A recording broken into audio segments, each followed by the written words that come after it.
So my name is Grant Miller, and I'm the Staff Sergeant of the Calgary Police Service Homicide Unit, and I have the following release for you this afternoon. The Calgary Police Service has charged a man in relation to 2 deaths that occurred in Braeside yesterday. Around 5:20 a.m. yesterday, Thursday, July 4th, 2013, police were called by a passerby to check on the welfare of a man in the area of Southland Drive and 14th Street Southwest. Following a conversation with that man, officers attended a home in the 1700 block of 110th Avenue Southwest, where they found the bodies of 2 individuals. Following autopsies that have taken place today, the man and woman found in the residence have now been identified as William Billy Powers, 71 years of age, and his wife Donna Lee POWERS, 64. Both died as a result of being stabbed. Derek Puffer, 35 years, of Calgary, is now charged with 2 counts of second-degree murder. He is the son of Donna Lee POWERS and the stepson of William POWERS. And I'll take your questions. Can you talk about the circumstances of when officers first came into contact with Puffer and what his behavior was like, or what, there's some certain reports out there that he was naked. Our uniformed officers responded to a call of a naked man standing on the side of the road. And that is how, I guess, we initially got involved in this investigation. The duty counsel lawyer who was dealing with him made some comments about him sort of seeming off. Can you comment at all about what officers experienced with their interaction with him? I can't really touch on that issue at all. I think there's some privacy issues surrounding that. So I can't really comment on that. Do police have a history with Puffer? I don't believe that we do. Did police take him to hospital before they took him into custody? He was taken straight from that location to our facility.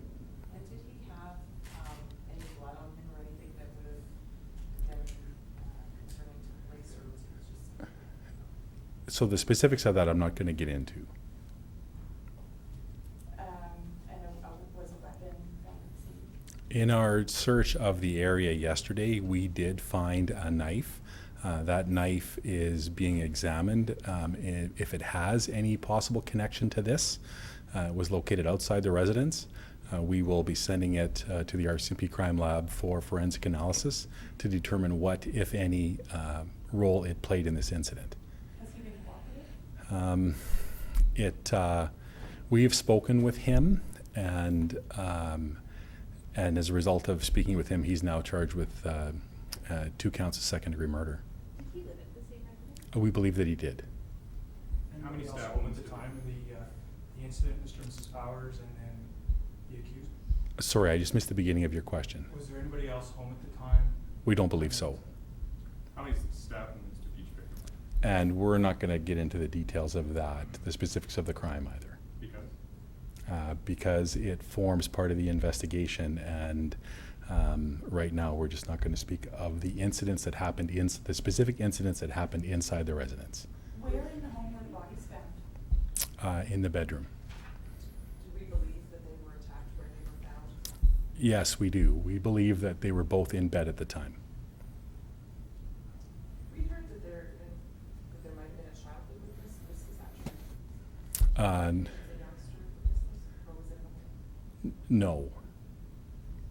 What time do you believe that, or what time do you believe that they were?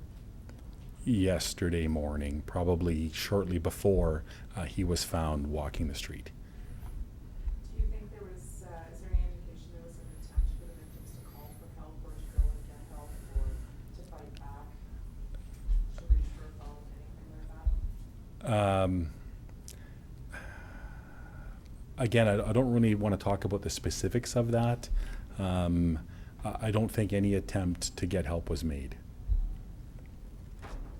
Were there any signs of struggle, like did the suspect have bruising or anything like that that would show that the victims were fighting back? I don't believe there was a struggle in this situation. Do you have any kind of sense of motive, whether there was an argument, the day before, anything that you could shed some light on? So the why in this truly is the big question. It absolutely is what our investigation is focused on. I think the other, unfortunately, the other parts to this probably is as they seem, and now our investigators are focused on why. Are police looking into the possibility that Billy Powers, the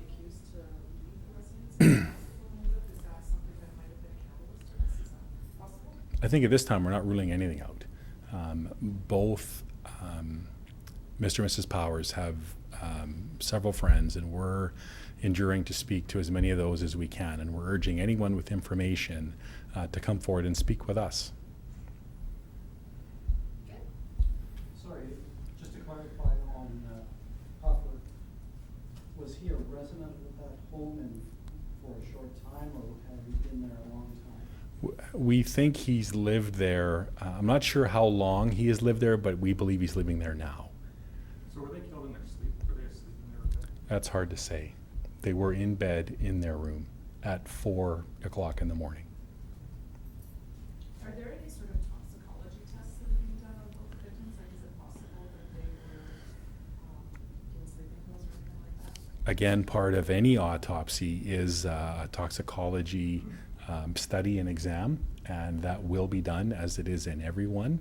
And if anything comes out of that, we'll be notified and deal with that information when it comes forward. Right now, we don't have that kind of information with us present right now. Do you have any suspicions that that might be the case that you want to confirm? Well, again, we're not ruling anything out, and we will, I guess, we'll continue to monitor, and we work very closely with the medical examiner's office. And so if anything like that comes to light, we will certainly pursue that. On the part of the accused, is there any suspicions that drugs or alcohol might have been a factor at this point? At this point, we don't believe drugs or alcohol played any role in this. Yeah, you get everybody? Yeah, thank you. Okay. I have one last question, believe it or not. Yep. Are there any previous calls that police have had to this home, like in the last year or so, in regards to anything? And I'm not aware of that. We could certainly find that for you, but I'm not aware. This is not, this is, yeah, I'm not aware of that. And would this be something that would be deemed to be a domestic homicide in sort of this clause? Because it's in the family unit, I believe it would be. Actually, one last one. Yep. Has there been any indication or case history of mental illness on behalf of the accused that you're aware of? And again, we can't really speak to that.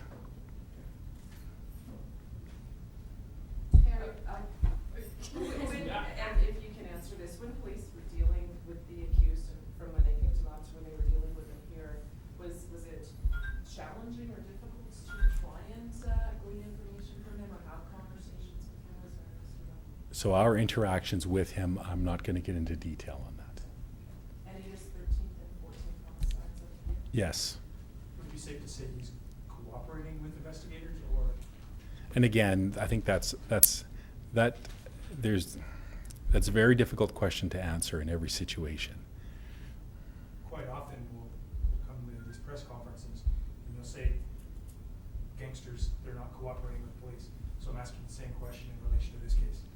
And in this case, again, I'm not going to talk specifics of our interaction with him. Yeah. Sorry. Are there any homicides released here that have not led to arrests at this point? Is there, oh yes. I believe there are one on the last weekend that we were out at the shooting downtown. And that's the only one. And I believe that's the only one right now that is, the charges have not been laid in. And I don't know if this is something you can speak to, but there was a young woman from Toronto who was killed in a hit and run. Is that a suspicious death? Is that a homicide? I think we're still looking at that. I don't think that's been classified as anything yet.